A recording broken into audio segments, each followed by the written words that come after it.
میوانێکی شارەزامان لەگەڵا لە هەولێرەوە دکتۆر موسا بەرزنجی مامۆستای زانکۆ ڕاوێژکاری باڵای بزنس و دارایی لەگەڵمان ئامادەیە. دکتۆر سڵاوت لێبێ. جەنابتان بەشداریتان کردووە لەو وەرکشۆپە کە ڕۆژی دووشەمە بەڕێوە چووە بۆ باسکردن لە بێگومان گرنگی هەبوونی کاغزە دارایەکان لە هەرێمی کوردستان. پێمان بڵێ کە لەو وەرکشۆپە باس لە چی کراوە، چی خرایە ڕوو؟ بەڵێ سڵاوتان لێبێ. ئەم کاتت باش زریان خان، بازاڕی کاغەزدارایەکانی هەولێر پێشتر باس کراوە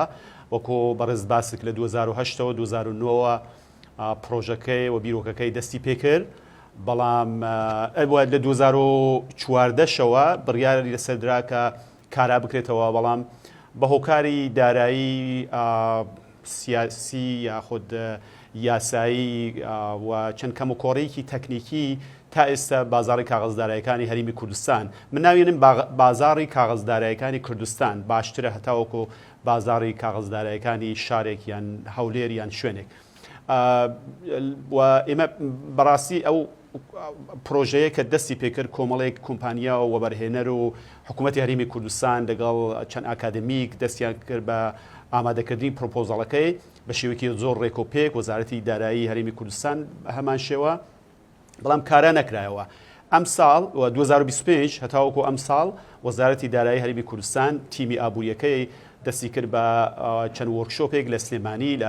لە هەولێر، لە دوهۆک لەگەڵ شارەزایانی ئابووری و دارایی یا کۆبوونەوەیان هەبوو و گەیشتنە دەرەنجامێک و دەرەنجامەکانی وە ڕاستپاردەکان بۆ حکوومەتی هەرێمی کوردستان ئەنجومەنی وەزیران نێردراوە یان ئەینێرن. هێشتا دقیقەوەی نازانم کە یان نێردراوە یان نا، بەڵام ئیشێکی زۆر زۆر ئاکادمی و مەزبوط و پرۆفیشنال کراوە بۆی کە بازاڕی کاغەزدارایەکان بەڕاستی لە هەرێمی کوردستاندا کارا بکرێتەوە لە ئاستێکی نێودەوڵەتیەوە تا بە ستانداردێکی نێودەوڵەتی و جیهانیەوە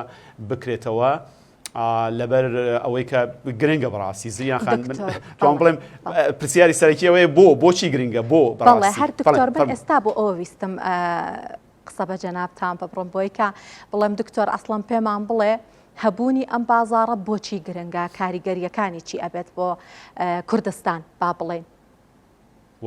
پرسیارێکی زۆر گرنگە زریان خان.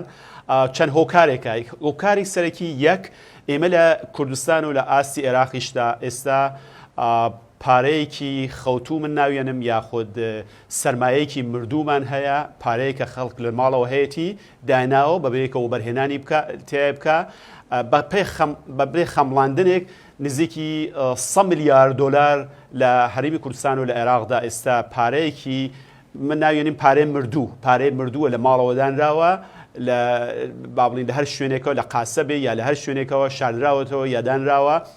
و بینیمان نمونونەکانیمان بینی لە بابڵین لە لافاوی چەمچەماڵە بە دەفتەر پارە بە هەزاران دلار پارە بابڵین لافاوەکە بردی. دیار بوو کە خەڵکەکە لە ماڵەوە پارەیان هەیە بەڕاستی و دایان ناوە، لەوانەیە بابڵین ئامارێکی دقیقمان لا نەبێ، بەڵام بەپێ بابەتێکی خەمڵێنراو لە هەموو عێراقدا نزیکی 100 میلیارد دلار ئێستا بەس لە ناو ماڵانایە یاخود کاری پێ ناکرێ. ئەمە یەک. دوو، بەهۆی کارانەکردنی بازاڕی کاغەزدارایەکانی هەرێمی کوردستان و بازاڕی هەولێر یا با بڵین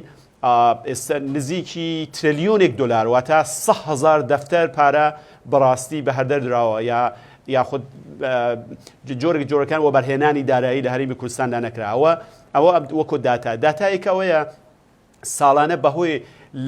نەبوونی یاخود لە غیابی بازاڕی کاغەزدارایەکانە بە میلیۆنان دلار خەڵک بە شێوەی بابڵین فێڵبازی کەسانێکی بابڵین هەلپەرست یاخود بابڵین بە هەر شێوەیەک لە شێوەکان بابڵین وەبەرهێنانی نایاسایی دارایی ئەکرێ و پارێ خەڵک یان ئەچێتە دەرەوە یاخۆ فێڵیان لێکرێ یا پارەکانە فۆتێ. ئەمە ئەو هۆکاران بابڵین لە غیابی نەبوونی بازاڕەدارایەکانە بەڕاستی ئەو کێشە و گرفتانە بۆ خەڵک، بۆ سەرمایەی خەڵک، بۆ دارایی خەڵک دروستە بێ. کەواتە ئەو فاکتەری سەرەکیە ئەبێ بازارێکی داراییمان هەبێ بۆی کە ئەو پارە مردووانە کۆ بکرێتەوە، ئەکتیڤ بکرێتەوە، ئیشی تایە بکرێت. هۆکاری تری ئەوەی کە هەرێمی کوردستان سەروەری دارایی و ئابووری پێویستە زریان خان، کە ئەوە ئێمە بە شێوەی پشک یاخود سکۆکی دا ئیسلامی یا بە هەر شێوەیەکی کە بۆند بوو نمونە پرۆژەی وەبەرهێنان یا پرۆژەکان بەگەڕێ بۆ حکوومەتیش بە هەمانشی بوونم لە کاتی قەیرانی دارایی یا حکوومەت دەتوانێت بۆندی هەبێ بەهۆی بۆندەوە ئەتوانێت بەشێک لە کەموکۆڕی داراییەکان یاخود نەقسی دارایی کەم وکاتەوە و یاسا و ڕێسای نوێمان پێویستە یاسا و ڕێسای نوێ بە پێوەرە باڵی نێودەوڵەتیەکان پێویستە بۆ نمونە داو جۆنزە یاخود نازدەکە یاخود پێوەرەکانی جیهانی پێویستە ئێمە بەو پێوەرانە کە لەو وەرکشۆپانە باسکرا کەواتە ئێمە یاسا و ڕێسایەکی نوێمان پێویستە بۆ ئەوەی کە ڕێکی بخینەوە ئەم بازارەکە ناوێرین بازاری دارایی هەرێمی کوردستان یا کوردستان بەگشتی و ئەو بازارە داراییە زریان خان بەڕای من پێویستە سربەخۆ بێ لەقێ نەبێ لە بازارە کاغزدارایەکانی عێراقیان بەغدا ئەبێ سربەخۆ بێ و هەموو یاسایەکانی شەیە توانێت بازارێکی سربەخۆ بێ دکتۆر من حاڵەتی ئەوەیە کە بەڵێ دکتۆر من ببوورە ئەمەوێ زیاترین پرسیار بکەم لە بەرەوەی بابەتێکی گرنگە بۆیە کە ئەگەر جاروبار قسەت پێ بڕم ئەمەوێ زیاترین زانیاری لە جەنابەت وەربگرم ئەچمەوە لای ئەو بابەتەکە سربەخۆ بێت و لەقێک نەبێت لە کاغەزە دارایەکانی عێراق بەڵام ئێستا باسی 100 میلیارد دینارتان کرد وەک پارەی نووسوو کە لای هاوڵاتیانە ئاوەی با ئەسووتێ هەمومان نەزانین 100 میلیارد دلار 100 میلیارد دلار ئەمە ئاماژەیەکی خراپە بۆ ئابووری وڵات دکتۆر یەکێک لە ئاماژەکان ئەوەیە کە ئەم هاوڵاتیانە متمانیان ئەسڵەن بە بانکەکان نییە کە بیانێ پارەکان بەرنە لای بانکەکان و زۆر لە ستانداردە جیهانیەکان لە دوایین لەو ڕۆوە چۆن لە بازاری کاغەزە داراییەکانە هەر لە سەرەتاوە متمانە دروست بکرێت لای هاوڵاتیان چیمان پێویستە بۆی ئەو متمانەیە دروست ببێت پرسیارێکی زۆر گرنگە لەو وەرکشۆپانە و لە ڕاستپاردەکانە زۆر بە تێروتەسەری سەبارەت بۆ بابەتە زریان خان گفتوگۆ کرا و نووسراوە ئامادە کراوە برێ بە ئەنجومەنی وەزیرانی حکوومەتی یاریمی کوردستان ئەساسەن بازاری کاغزدارایەکان یاخود ستۆک ئەکسچێنج با بڵین کوردستان ستۆک ئەکسچێنج یار هەولێر ستۆک ئەکسچێنج لە ئاسی جیهانیشدا تۆ من بۆ خۆم سەردانی با بڵین نیویۆرک ستۆک ئەکسچێنج یاخود شانگهای ستۆک ئەکسچێنجم کردو ئەمانە بۆ خۆیان ناوێکتریان هەیە بە ناوی بازاری متمانە و بەڵگەیە ئەساسەن بازاری متمانەیە بێت تۆ سیقە دروستکەی ئەو سیقەشە چۆن دروستە بێ یەکەم یاسا و ڕێسایەکی سەردەمیانەیە ئەبێ حکوومەتی هەرێمی کوردستان بە هاوکاری پارلمانی کوردستان و پسپۆران یاسایەکی نوێ کاغەزەدارایەکان لە هەرێمی کوردستاندا بەڕاستی دامەزرێت کە پێوەرە جیهانیەکانی تایە بێ ئەمە زۆر ئەساسیە دووەم ئەوەیە کە هوشیاری و با بڵین ڕۆشنبیری خەڵک بەرزەوە بێتەوە بۆ بازاری کاغزدارایەکان و وەبەرهێنان لە بازاری کاغزدارایەکاندا ئەمە زۆر بابەتی گرنگە بابەتی سێم با بڵین فاکتەری سێم بۆی کە ئەوم بتمانە دروست بێ ئەبێ پرۆسەیەکی با بڵین پەروەردە پرۆسەیەکی ڕاهێنان هەبێ من ناوێنیم کادرسازی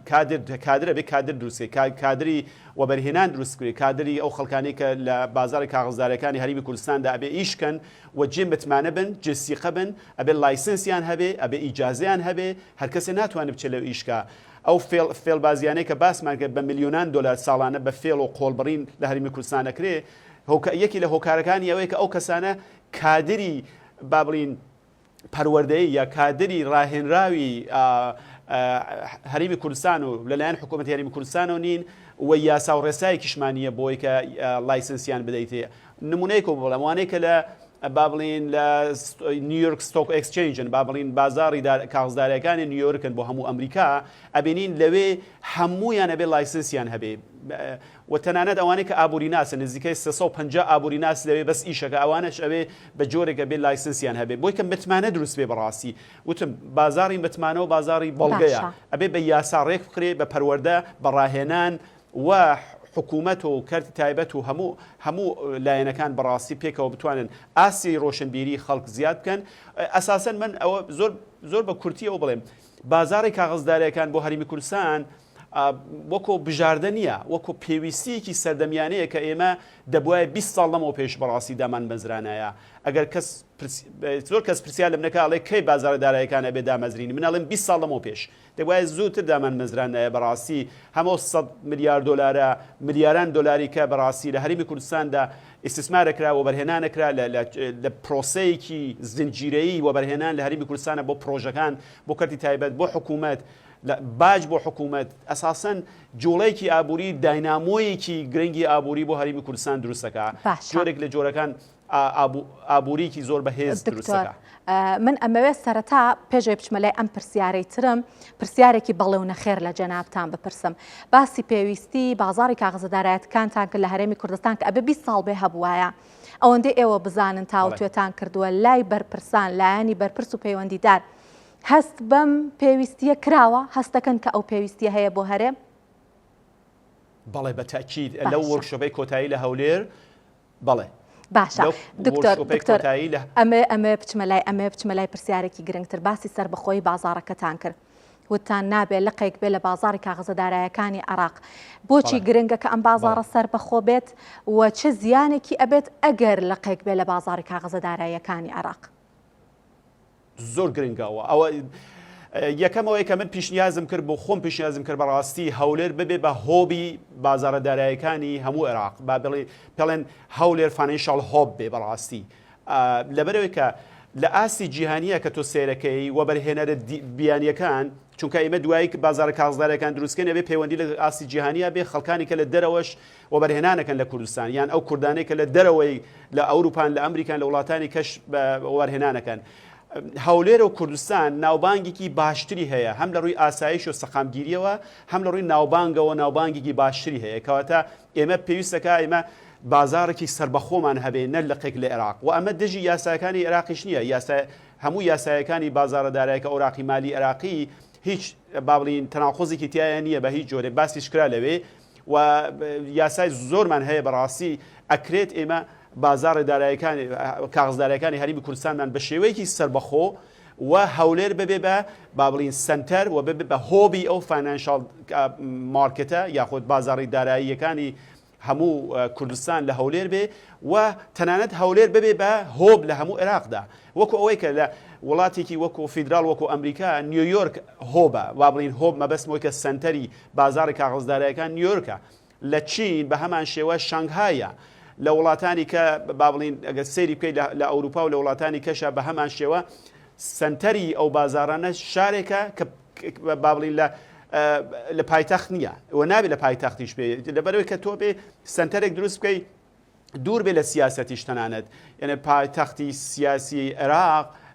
نەبێتە پایتەختی ئابووری و داراییش بەگشتی بۆ هەرێمی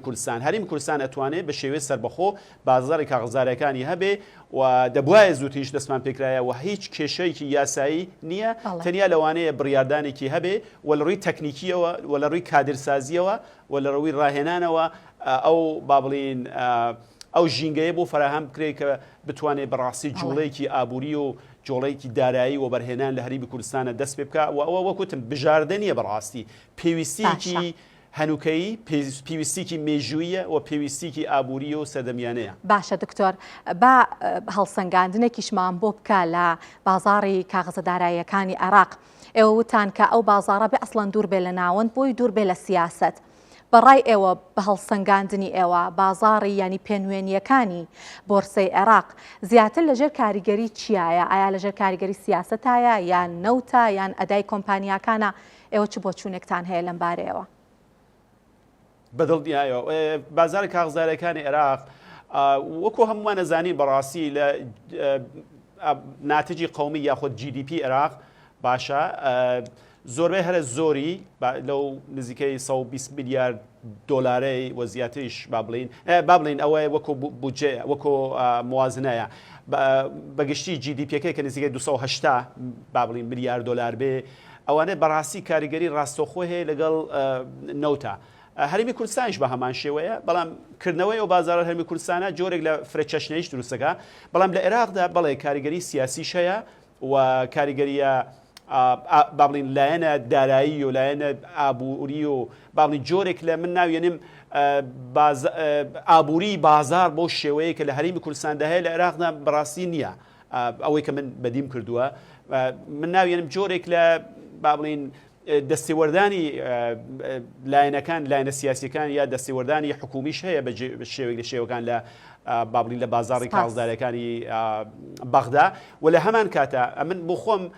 وەکۆ ڕاپرسیکی بچووک لەگەڵ چەند کەسێک لە دەرەوە کردومە کەسانێک لە دەرەوە ڕاپرسێکی زانستی نیە، بەڵام ڕاپرسێکی هەر بۆ خۆم کردومە کە ئەو خەڵکانەی لە دەرەوە ئەگەر بیانەوێ وە بەرهێنان لە عێراقکەن کوێ هەڵەبژێرن. زۆربەی هەرە زۆریان لە سڵانەوە دییان و تویان هەریمی کوردستان یاخود هەولێر یاخود سلێمانی. هەریمی کوردستان شوێنێکی جێمتمانەترە هەتاوەکو عێراق لەبەر ئەو دەستێوەردانی سیاسی و لەبەر ئەو ناسەقامگیری ئەمنی و با بڵین ئەو هەموو دابڵی ناسەقامگیری سیاسیشە کە هەی بوو تا ئێستا لە عێراقدا بەگشتی کەواتە دەستێوەردان هەبووە، بەس من ناتوانم بڵێم بزەبت ئەو دەستێوەردانە چەند بووە. داتایەکم لە بەردەستان نییە، ئەمە وەکۆ خوێندنەوەیەکی گشتیە. بەڵام ئەوەی کە من ئەزانم هەریمی کوردستان ئەتوانێت ئەو بنەمایە بێ و هەر بۆ معلوماتی بەڕێزێت هەریمی کوردستان GDP هەریمی کوردستان بە خەمڵاندنی خۆم نزیکەی 6 بۆ 7 میلیارد دلار ساڵانە، ئەمە کەم نییە بەڕاستی وەکو GDP وەکو باوڵین داهاتی ناوخۆیی هەریمی کوردستان لە مقارنە لەگەڵ عێراقدا. کەواتە هەریمی کوردستان ژینگە ئێستا گونجاوە پێویستیکی مێژوویە و بەڕاستی بۆی کە داینامۆی ئابووری هەریمی کوردستان گۆڕانکاری بەسەریابێت پێویستمان بۆ